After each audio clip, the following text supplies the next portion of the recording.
The woolly bugger is a fish-catching machine, even if it's not as sexy as some other modern flies. A version of this fly, called the crystal seal bugger, is my standard larger stillwater pattern. It's responsible for many of my bigger fish and huge numbers of trout over the years. Here's my version. Start your thread on a standard streamer hook. I use a 2x long hook because I want the wider gap to shank length ratio. Just work your thread down the hook to just past halfway so that you can attach some lead. Then attach your lead by winding toward the eye of the hook. It usually takes about 10 wraps to finish behind the eye of the hook with plenty of room to tie in other materials. Pinch the lead off if you can, or if you're like me, as weak as Ichabod Crane with a cold, then use your scissors. In all fairness, this is a little heavier diameter lead, and you never want to bend your hook trying to cut things off. That's my excuse.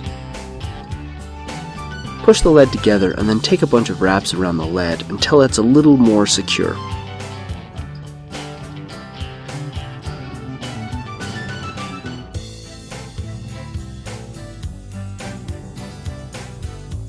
Then take your thread to the back of the hook for the next step.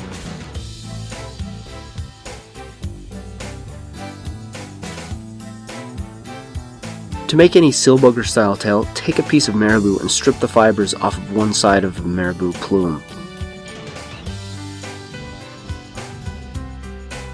This gives you a much more supple and lifelike tail for your pattern. Measure out the tail to about the shank of the hook and tie it down with a few wraps.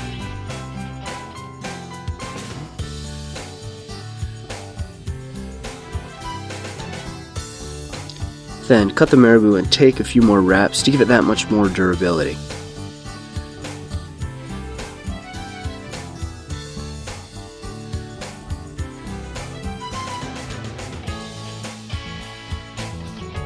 Make any anal retentive adjustments you might have before the next step.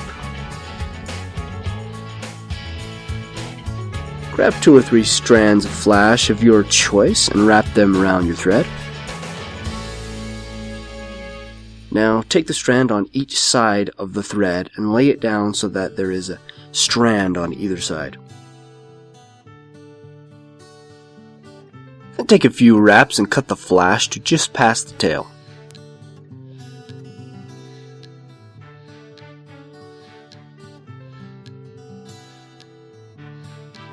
After this, wrap back and tie in your hackle and cover the tag end of the hackle before wrapping back toward the back. That's a lot of backs.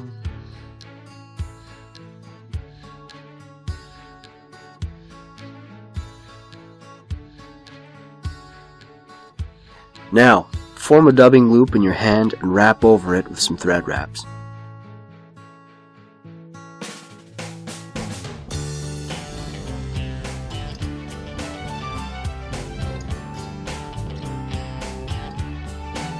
When you're finished, wrap up to just in front of the lead.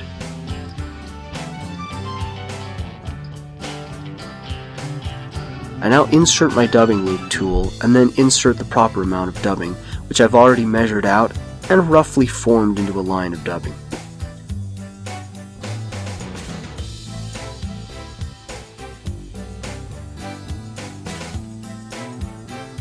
Adjust the dubbing so that it's evenly distributed throughout the loop, and then pinch the thread below the dubbing and above the dubbing loop tool.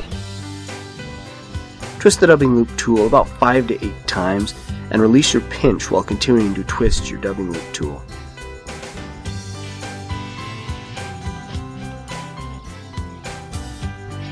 Note that this is my specific type of dubbing loop tool.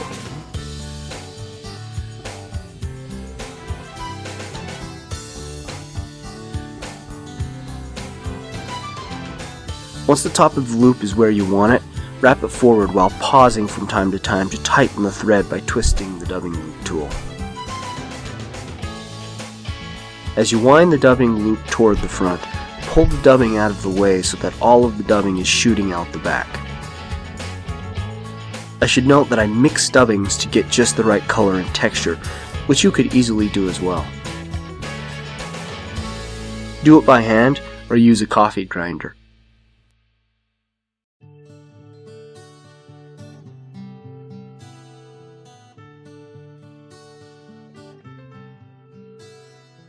Finally, tie the dubbing loop off and make a few more wraps and snip off any recalcitrant hairs.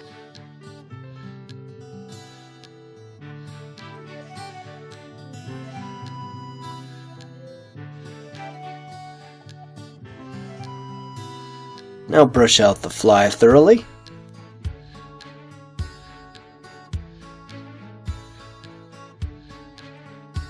After examining your fine work, grab your hackle and move it forward through the dubbing.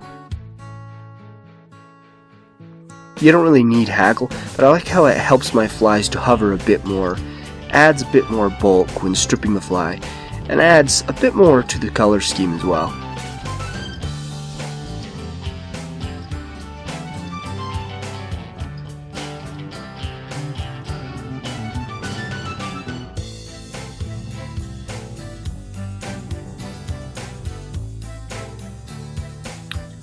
Once you've wrapped to the front, make a few wraps around the hackle and cut the tag. After this, take as many wraps as you want until your head is to your liking.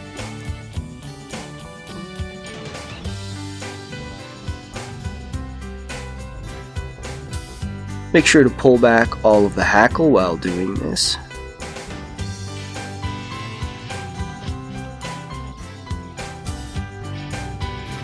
Then tie off the fly with a few turns and snip the thread.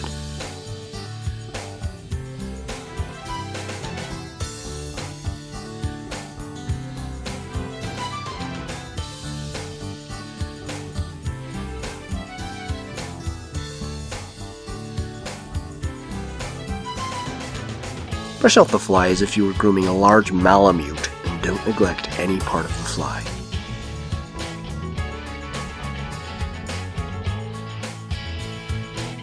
Pull the hackle back with your fingers and sheer mental willpower before you add some lacquer or Zap-A-Gap to the thread wraps.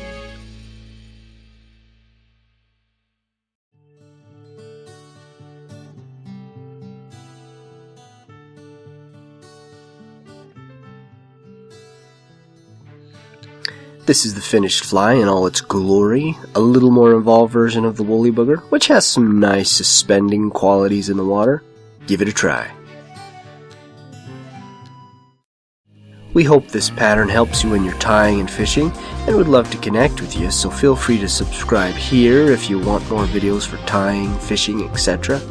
We understand if you don't subscribe, and we'll still love you either way. Just make sure to get outside and do some fishing. Talk to you